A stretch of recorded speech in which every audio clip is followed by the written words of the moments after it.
Hello friends, you are watching the first and maybe only, but I doubt it, episode of Retro Bear's Animation Station. Yes, the premiere of another mini-series. I suppose the best way to describe it, mini-series of it. Yeah, most people associate me with doing gaming. Yeah, you may have guessed from the... If you're new here, by the way, that is why I tend to put out video game, retro gaming. Modern, no, not saying modern gaming, but recent gaming. Big focus on retro stuff, but this mainly doing that. And for quite some time now, I've been trying to do different videos. I've done different videos on wrestling videos. I've done wrestling chats, talk, live streams. I've done a music video, CD collection, which I did last year, which was really funny to do because there was just so much rubbish in there. All the good stuff got thrown out. I kept the rubbish for some reason. That's a bit like what I do usually. Go back and have a look at my archive. You'll see that we always keep the rubbish and ignore the good stuff. But I've been wanting to do this for some time because I have a massive interest. I've interest in so many different things: sports, TV, film, entertainment, and this gaming and this animation is a massive part of my life. So I wanted to do this, a series of videos, and then I realised exactly how deep and wide-ranging this goes. It's not just classic animation, it's not just television animation. There's puppetry, which I class as an animation sort, but it's tied into my childhood and things I watched on television that I've still managed to retain media for. There's stop motion animation, which some of you may not be aware of. Stop motion animation, I appreciate this is appealing to people over a certain age. I think unless you're under the age of 35, if you're under the age of 35, you may struggle with some of this. Or you may have seen some of it, but you may not have seen a lot of it. So I might hope it's a way and educate you. But that's it. So it's going to be a few episodes, and I've got different themes around different episodes because I realise I can actually just talk about some parts without thinking it's going to be a short video. Again, if you go through my videos, most of my videos aren't short. So this one is going to focus on classic animation. But not all classic animation, just some classic animation. And also I want to add a disclaimer to this. If you're wanting a blow-by-blow historical account of how this started and who went where and who drew this and who put that together, you ain't going to get that here, right? I thought long and hard about doing this, and if I wanted to sit down and make a historical series of episodes, I could have done, but I just simply haven't got the time. I'm a near 46-year-old man with a full-time job. Okay. Stunningly, I don't do this full-time. I know it's hard to believe, but stunningly, I don't do this full-time. So those days, I could have done that 20 years ago, or if I was 20 years younger, maybe I would do, but I'm not, so I can't. So this is really going to be bits of information that I have retained. Now, it might jump all over the place. Not just this video, the other ones I want to do as well. In some case, it might become a very loose framework of historical aspect, which is good because from that point you may learn something and want to go away and read a bit more about it, for which it will bring you in and you'll know what I'm talking about. And generally speaking, this is going to be me showing you some DVDs I've got, talking about what's on them and aspects of what's that related to, and anything that comes to mind. And I can guarantee there's going to be a lot of shit I'm going to miss out. I can guarantee it now. But those are the dice I do. The way I do these videos, I sit here and I just talk. I don't use scripts, I don't cut, I don't edit, unless something drastic happens, like the house catches on fire. I've got a smoke alarm, it's all right. But that's exactly the sort of thing that it is, and it might not fill in many gaps for you, but it might make you aware of certain things for the first time. So, Animation Station Episode 1, Classic Animation. I love cartoons. I always have done. I still do now. I'm still at the age of 46 fascinated, well, nearly 46, fascinated by animation. It's reported, according to my dear late mum, that the very first thing that I actually laughed at was the What's All, That's All folks at the end of the Warner Brothers cartoons. First thing I ever laughed at. Forget the full 5 minutes that went on before it, just that bit at the end, That's All folks, that's the first thing I laughed at. And I really haven't looked back since because I don't know, it's just probably because every time I turned the television on when I was a kid, there was always a cartoon on. Doesn't make any difference what sort of cartoon it was, whether it was a Hanna-Barbera cartoon, whether it was a Tom and Jerry, whether it was Warner Brothers.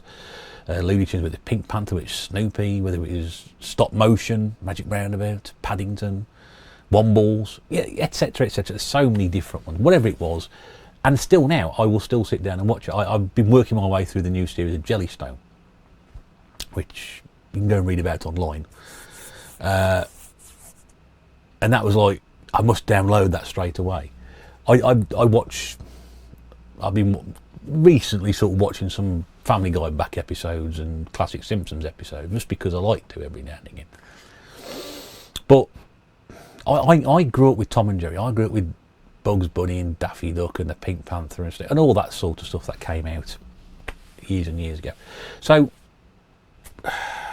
where better place to start than with those old style cartoons? Now, what I've got here, first one I'm going to show you, is Looney Tunes Golden Collection. Now, firstly, this is not much of this stuff here, in all fairness, is difficult or hard to track down. In this video, I've got five to show you. They're not difficult, hard to track down or get hold of. But I had this when it came out. If I first saw it released, and I thought, oh, I must get hold of that. Of course, they've released 6 of these. I think if you go on eBay, you'll pay less than £5 for most of them. You can probably get the whole set for about £30. There is actually a complete set. There is a 6-volume set, which is, again, maybe a tenner more than that, £40 for the whole lot. So I was absolutely fascinated by this when it came out. And I love Looney Tunes cartoons. There is absolutely no better cartoon for lunacy, for slapstick gags, for good crosstalk as well. We talk about crosstalk. The scripts for them are really, really good. There's just so many good things about them. The characters are so recognisable as well.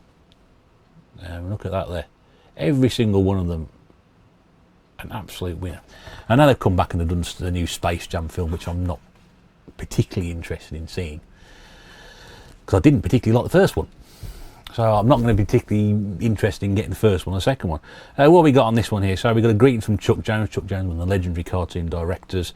Some commentaries, featurettes with animators and historians. So again, great thing about DVD, all that extra stuff thrown on there. You've got lost cartoons and the history of the Looney Tunes music.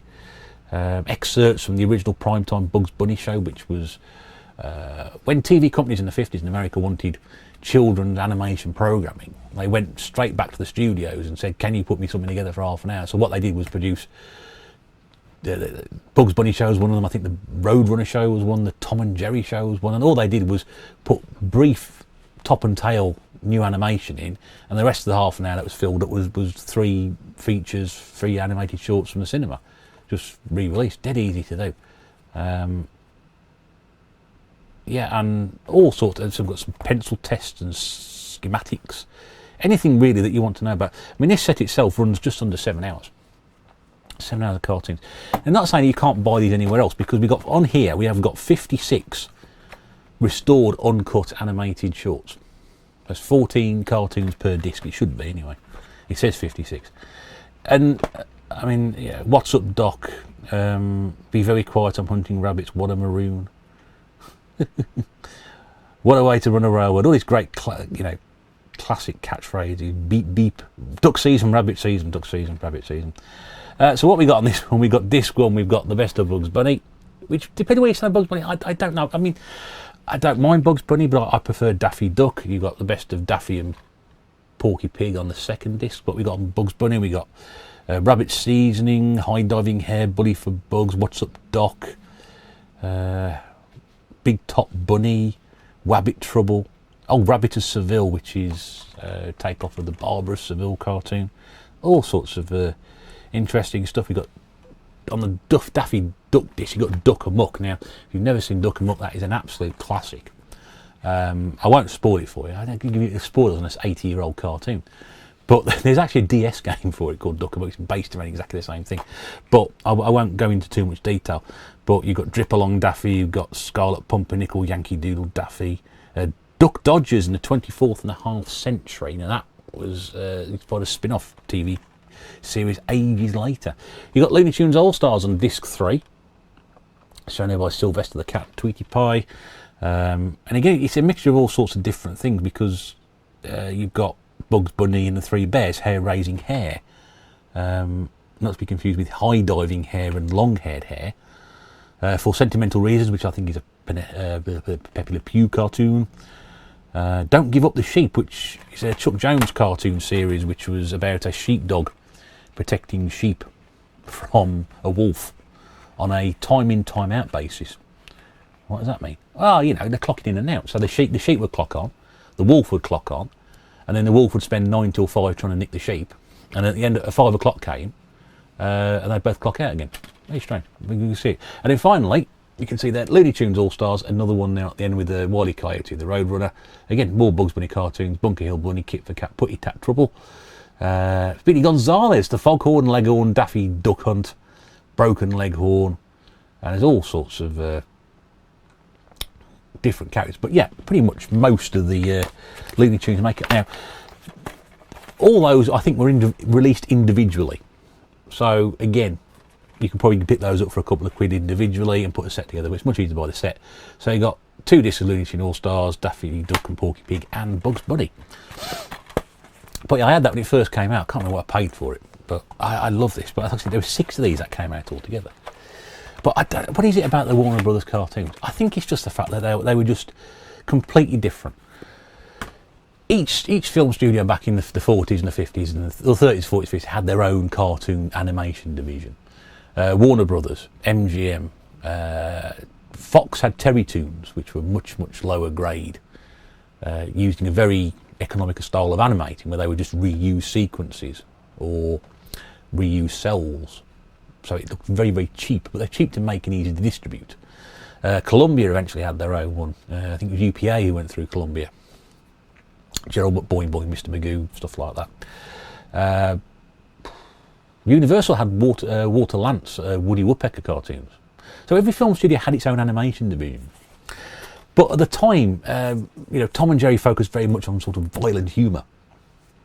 Terrytoons was a bit of a mixture of anything, really. Walter Lantz, the Woody Woodpecker stuff, the Chili Willy stuff, Andy Pandy, it's sort of somewhere between the two. But the Warner Brothers were way out there. It was zany, it was screwball, it was completely off the chart, absolutely bonkers. So I then picked up Volume 2 when it came out. And fortunately, the only two I've got. I think number 3 is the trickiest one to track down. 4, 5 and 6 seems very easy, but Volume 3, which I think has got Bugs Bunny and a red-haired, not Jessica Rabbit on the front of it, because that was way before her time, but there was a well-drawn female character on the front of it anyway. But that is the trickiest one. I really had trouble finding that one to pick up. So we've got Volume 2, again, 4 discs. See, Bugs Bunny looks slightly different on that one, a very much earlier Bugs Bunny cartoon. Again, if you look at him on this one, you can see there. So he looks pretty modern. That one there is more in line with his early days. So what have we got in here? And this bit sort of different laid out. So what we've got again, we've actually got a Tweety and Sylvester disc, disc 3, Looney Tunes All Stars on stage and screen. We've got another Bugs Bunny disc, and then we've got a Roadrunner disc as well, which is always good because Roadrunner are some of the best. And you see, this is much, much better laid out, not quite as big. Everything's done there. But again, these were all released individually. So they appear on here and they've been packaged together. I think they came out originally on this one, but I don't know. What have we got here? We've got, always nice to see special features. So we've got the Looney Tunes 50th, Bugs Bunny's 50th anniversary, parts 1 and 2. Conversation with Tex Avery. Tex Avery, one of the great animators and cartoon minds of all time. We've got the Bugs Bunny Show also in here. Adventures of Roadrunner, the opening sequence of the Bugs Bunny Roadrunner Show. The Art of Bob Clampett, Man from Wacky Land. Bob Clampett, of course, again, one of the legendary animators. The story behind One Froggy Evening. If you've never seen One Froggy Evening, about the opera singing frog who only sings, opera singing and show tune singing frog who only sings for one person, the person he's owner. If you've never seen One Froggy Evening, go and watch it. If you haven't seen it and you're a fan of animation, you need to have a look at it. So many different things in there as well. So we got, Tweety and Sylvester. Looks like there's probably so the Great Piggy Bank Robbie. That's a Daffy Duck cartoon. Porky and Wacky Land, black and white. again, nice to see they didn't just sort of focus on the colour pictures on this one. We got We Ought to Be in Pictures, which is also a black and white one. What's Opera Doc, which is Bugs Bunny and Elmer Fudd doing Wagner opera. Very, very powerful ending to that one. One Froggy Evening, The Three Little Bops, which is great, sort of set in the late 50s with a sort of jazzy, up-tempo music to go with it. Showbiz Bugs, which is Bugs Bunny and Daffy Duck competing on stage. Another Bugs Bunny disc here, The Big Snooze. Bugs Bunny Rides Again, which is a Yosemite Sam cartoon. Little Red Riding Rabbit, where he takes the role of Little Red Riding Hood. And then the Roadrunner one, I mean, again, all Roadrunner cartoons on that one.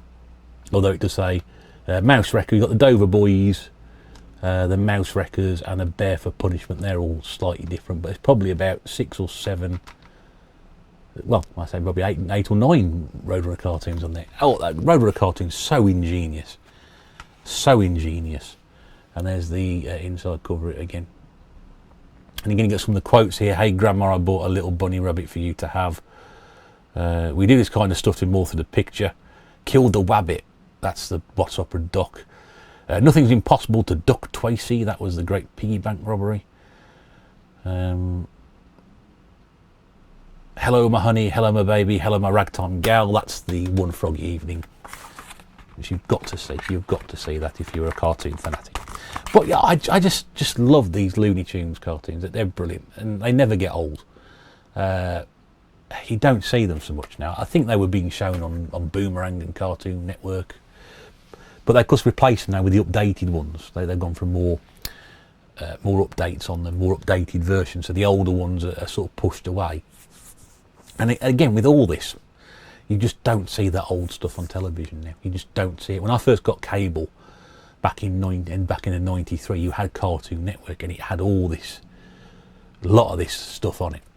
And gradually over time it's been phased out and you don't see it anymore. It's a real shame, because you were never 5 minutes away from turning on, many years ago on the BBC, a Tom and Jerry cartoon. You were never 5 minutes away. If they got 5 minutes to spare on the BBC One years and years ago when we had 3 channels, if they got 5 minutes, the news finished early, or Nationwide finished early. What's Nationwide? Go and look it up. It's sort of like the 1970s version of the One Show.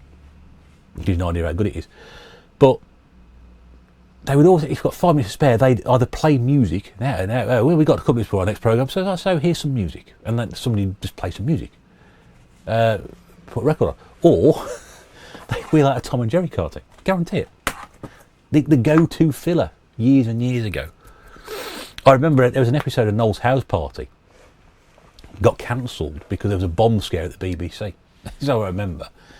And during the course of it, Noel managed to made his way to the broom cupboard, which for those of you who used to watch children's television back in the 1980s, he actually made his way, he got moved to the broom cupboard, and Noel's House Party got cancelled, and they put a Tom and Jerry cartoon on. They've got a Tom and Jerry cartoon on. It's like he was doing Swap Shop again. He was absolutely mad. Absolutely mad. Anyway, Tom and Jerry. What can we say about Tom and Jerry that hasn't been said already? The most violent. I mean, the Looney Tunes cartoons were pretty violent, okay? This stuff is out there, and it never started that way. You watch early Tom and Jerry stuff, there's a little bit of violence in it, right? There's a little bit. But as it goes on and on and on through the 40s and into the 50s, the violence gets out of control. You can see why there was an awful lot of kerfuffle years later about the violence in these cartoons. Bear in mind, it's a cat and a mouse, okay? You don't usually see cat and mice hit each other head with anvils and brooms and set fire to each other usually, do you? It's very, very rare. Very, very rare indeed. But they set a new level for violence on television. And that was a big thing back in the 70s with Mary Whitehouse over here in the UK. And I'm pretty sure it's been a big thing in America as well with the PCC. And you've had to edit out, when the cartoons were made, there was a racial stereotype character, which over the years they've changed. They've now, I think, changed it back. For years the voice was dubbed over, changed to something else, and then it's gone back to how it was. I think they've just tried to take some of the racial stereotypes, as a lot of this stuff has done, out of that thing, and rightly so. You can't change history, but at the same time, it is the right thing to do. Or you leave everything intact and everybody apologises for it. So why you're never going to see Song of the South? You're never going to see Song of the South ever. That is going to be locked away in a basement somewhere with a guard on it 24 hours a day. If you've never seen Song of the South, you're never going to see it unless you find a copy on video, because that is the only way you're going to get hold of it. It ain't going to be shown on television. It ain't on Disney Plus. It ain't come out on DVD. Zippity doo-dah. You're never going to see that, I'm afraid. Anyway, so what we got? We have got volumes 1 to 6 of Tom and Jerry. Now this, I am hopefully, in what I'm saying, this is the complete collector's edition. Now this should have in here every single Tom and Jerry cartoon that was made. Not the Tom and Jerry tales, not the baby Tom and Jerry, the Tom and Jerry kids show, whatever. The theatrical releases. Every single one of these here should have been a theatrical release. This covers the Hanna-Barbera years from the very, very beginning, right the way through until MGM shut the studio down in about 1956. It should cover the period that Chuck Jones, who used to work for Warner Brothers and do Bugs Bunny, Daffy Duck, Roadrunner specifically. And then he was asked to come and make new Tom and Jerry cartoons, which look brilliant in terms of animation. They're very well drawn, very well styled. The problem is they're not funny. That's a problem. And then there's also should be near the Gene Deutsch cartoons. Now, again, that may mean absolutely nothing to some people. Gene Deutsch was a animator who worked in the Eastern Bloc, Czechoslovakia mostly, I think it was.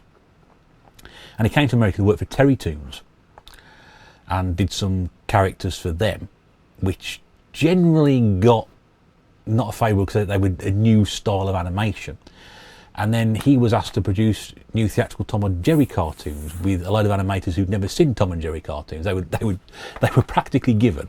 And because very much you can remember at the time, the way things were in Eastern Europe, they wouldn't have had access to a lot of this stuff. And because the Second World War was going on, but also the Iron Curtain, the Cold War, a lot of these things didn't make their way over there as it does now. Again, it's probably difficult to comprehend for people who weren't around or born around those years.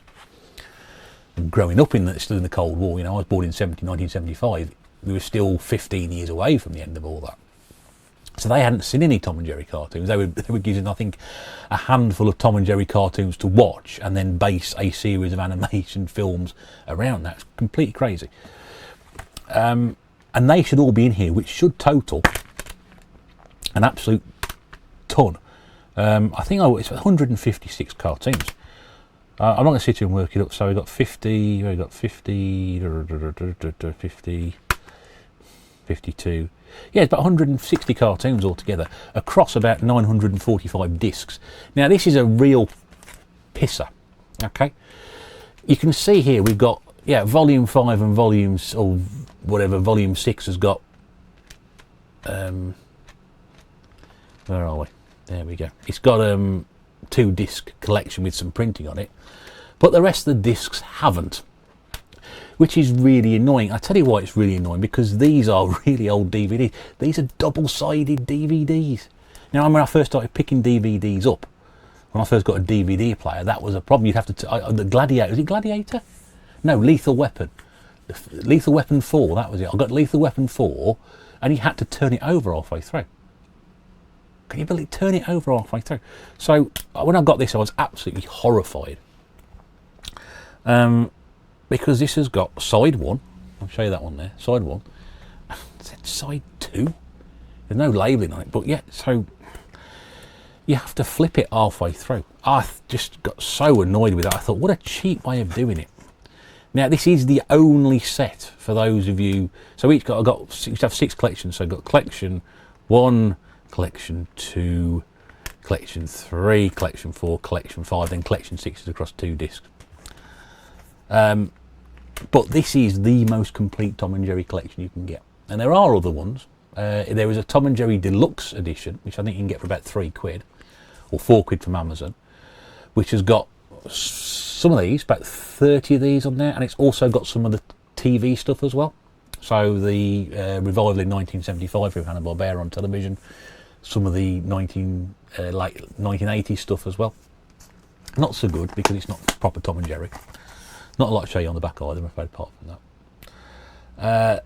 And you can buy all these again individually. Now that at the moment is probably going for about £14 off Amazon if you got it with free postage. So again, if you love Tom and Jerry, and this just takes back, I mean, there's so many classic cartoons in here. There really is. Just so many. I mean, if you've never seen a Tom and Jerry cartoon, how many people haven't? I mean, somebody must have done. But yeah, the golden period. I mean, when it first started in 1939, it was called a cartoon called Puss Gets a Boot. They look completely different characters, completely different. Tom was actually called Jasper, which everybody knows. And it was it got a real rave review because it apparently was completely different at the time. So it wasn't intended to be a series. That first cartoon was such a success that they carried on.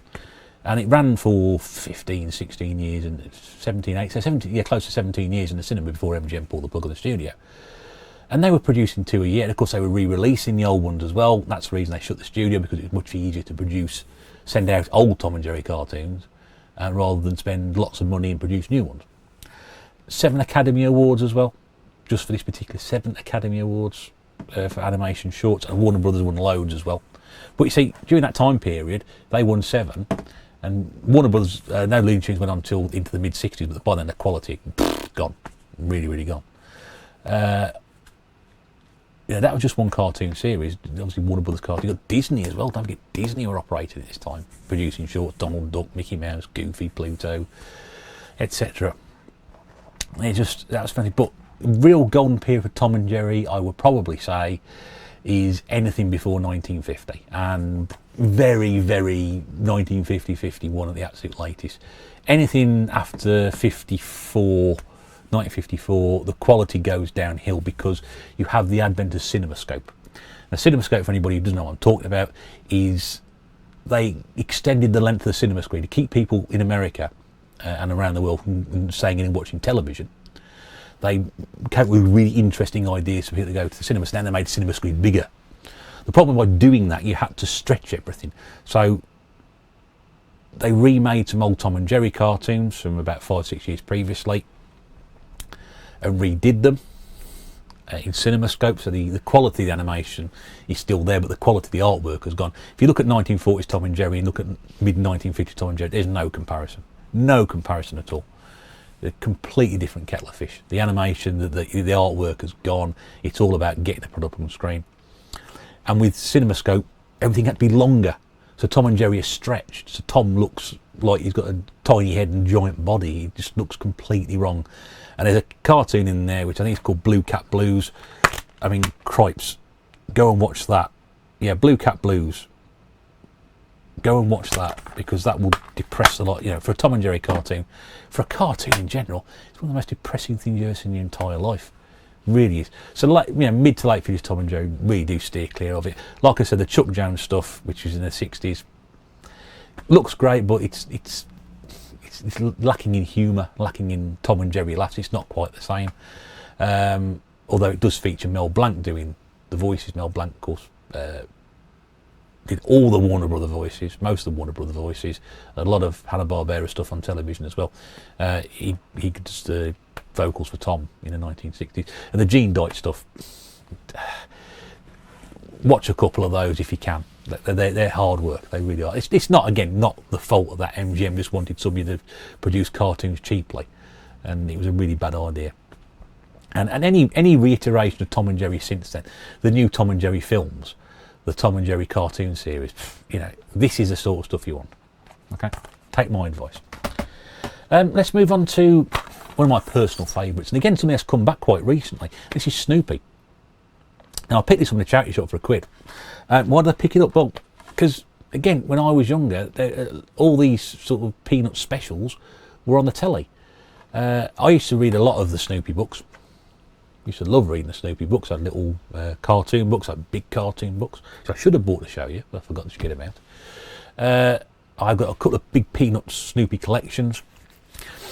And years ago, I remember Mum and Dad buying me side-on books. So not, you know, short ones or paperbacks, but actually, you know, big sort of opening book books.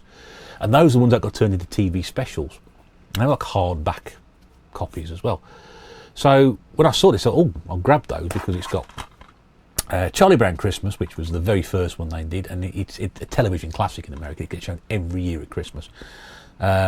We've also got Charlie Brown's All Stars. It's a Great Pumpkin Charlie Brown, which always gets shown at Halloween in America. You see what I said? 2 cartoons they made in the 60s, and they are continual perennials on television. You know, throughout the year. And then you've got You're in Love Charlie Brown, Here's Your Dog Charlie Brown. It was a short Summer Charlie Brown, which is all about just regular storytelling. And there's also a feature out on the guy who does the music, Vince Guaraldi. And again, jazz, very 1960s jazz score to it, but it fits the bill perfectly. It really does. But so I remember seeing it, and I love Snoopy. You read Snoopy all the time in the Daily Mail, my Nan's Daily Mail. Every single day there's a Snoopy cartoon in there. And it's you know, there's nothing special to this one. I think there was a 70s collection as well, because that's when most of them sort of came out as well. But this is great, you know, just a bit of nostalgia. And it's nice to be able to have. You can actually, I can sit down and put a Charlie Brown Christmas on every single year, and sit down and watch that. I say I could do, but I don't. But yeah, it's there if I need to do it.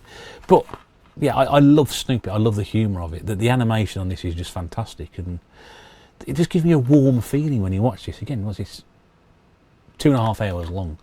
And Snoopy's something to be constantly revived. When I was growing up, when I was younger, if it wasn't the TV special, there was a new series of the Charlie Brown and Snoopy show which came out, which ran for about 3 years in the early 1980s, I think it was. There's a couple of feature films, Race for Your Life, Charlie Brown, Snoopy Come Home. It was a very, very big thing when I was growing up, Snoopy. And it's had a revival recently on Apple TV, if you have Apple TV or you don't have Apple TV. There's a Snoopy show, which is, I think, has gone to 2 series now. And there's also a special Snoopy in Space, which is a series of 4 or 5 minute cartoons. So, always trying to, Snoopy evolving and changing. The new ones, they're not quite the same as the old ones. They are quite funny, but I prefer the older ones as well. And so the old comics and the old comic strips, brilliant. So Snoopy, again, very, very big part of cartoons for me growing up. Love those as well. And then finally, one which was, it was a staple of Saturday evening television. You know, we guarantee it, you know, you'd have Grandstand, and then you'd have the news, and then you'd have something like this before Doctor Who came on. Going back years here, Pete aren't any people, but this was always a perennial of Saturday evening television or holiday television. If you're off school for 6 weeks or 2 weeks or whatever, they were always going to start showing these cartoons, and this is the Pink Panther. Now again, I'm not talking about the reiteration of the current stuff, Pink Panther and Sons, the new ones they've done. I'm talking about the original theatrical releases by DePatie-Freleng Studios. I'm talking about the stuff that went into the 70s as well, on the back of the set of the Pink Panther film with Peter Sellers. Again, I cannot remember how many years ago I got this, but as you'll see there on the front, it contains all 124 original 60s and 70s cartoons. This does contain some television stuff, but it also contains the theatrical releases as well. It runs an astonishing 13 hours, which is 780 minutes, which doesn't sound all that long actually when you think about it. And of course, Pink Panther won an Oscar as well for its very, very first cartoon, which is the Pink Fink. So that was what started it all off, the Pink Panther film. Most people thought the Pink Panther film, which was 1963 with Peter Sellers, they actually thought the opening sequence, the animated sequence with the Pink Panther, was the best thing in it. I think it's a little unfair, because I like those series as well, but you can see it comes across in 4 massive discs. I think this is the original version. I believe there is a repackaged, as they always are in these, a better repackaged version. And it does come with the inlay card, which I'll just try and show out. I mean, how many cartoons have I shown here? I mean, there's 120 near enough Warner Brothers cartoons, there's about 400 cartoons here. But yeah, so you've actually got a little bit of history of Pink Panther, which is always nice. And then it just lists all the cartoons that you see. And there are actually some interesting There we go. So we've got Sync Pink, which is one of only 2 cards in which Pink Panther has dialogue. Pink Fink, which was the Academy Award winner. Plink Plink Plink, which contains an appearance by none other than Henry Mancini, who wrote the Pink Panther theme tune. And I think as we get into the later discs here, 3 and 4, I think this is where we start getting more of the TV stuff coming in, which was stuff that was made specifically for television as opposed to going out in theatre. But it does contain a number of the theatrical releases in this. So it's a fantastic set. And Pink Panther was always on again when I was a kid. Pink Panther show where that kid used to get into that really strange shaped car with the triangular front, and here he is, the Pink Panther, the rinky-dink Panther, it's as plain as your nose. And that just the soundtrack to Saturday tea time. But yeah, again, I've had that years. I've watched some, not all, I haven't watched all of them. I watched all of them? No, I haven't. I've watched all of these. No, the only one I've actually watched all the way through, to be honest with you, is the Peanuts one. I think I've watched a couple of the discs on the Looney Tunes one, but never got all the way through. Never got all the way through. Why haven't I got all the way through? I ain't got time. Not that I don't want to, just haven't got time. But yeah, so there we have it for this very first episode of Animation Station. Massive part of my childhood, Tom and Jerry. Still is. You can put a Tom and Jerry cartoon on and I will laugh like a drain. The Looney Tunes, the Warner Brothers, the Looney Tunes Merry Melodies. Big part of my childhood growing up. The first thing I laughed at was, that's all, folks. I'm not sure why. I didn't see that funny now. I don't laugh at it now. Peanuts. The 1960s cartoons, where it all started. Christmas, Charlie Brown Christmas. Just beautiful, simple animation, great storytelling as well. Funny, and there's poignancy in there as well. And the Pink Panther, which was probably the last great theatrical cartoon that there was. Think about it, 1963, when the first Pink Panther cartoon won an Oscar. It was probably around the time everybody was getting out. Even Warner Brothers were thinking of getting out of animation and sending theatrical releases out. Hanna-Barbera had gone into television. They'd been in television for about 6 years at this point. Somebody still wanted it. Eventually Pink Panther went to the television, but probably the last big screen cartoon star. Never off my telly when I was a kid as well. So I hope you enjoyed that. I hope you found something out about that. Maybe found an interest. I don't know. There are some other episodes I'm going to do on this, which... where are we going to get? I've got all sorts of different things, so there may be a few more of these. Maybe mix it up a little bit. Some animation, some different styles of animation, and some puppetry as well, because that was a big part of what I did growing up. Again, that will be completely alien to anybody under the age of 30. Puppets on television. It's old hat in it. It's like reading to kids, Jack and Ori and things. Anyway. If you have enjoyed that, please do let me know. Don't forget to like, subscribe, comment, tick that bell for further videos that will go up. But yeah, I'd like to know your feedback on that one, something a bit different, and I would like to do more of these, so if you have enjoyed it, do let me know.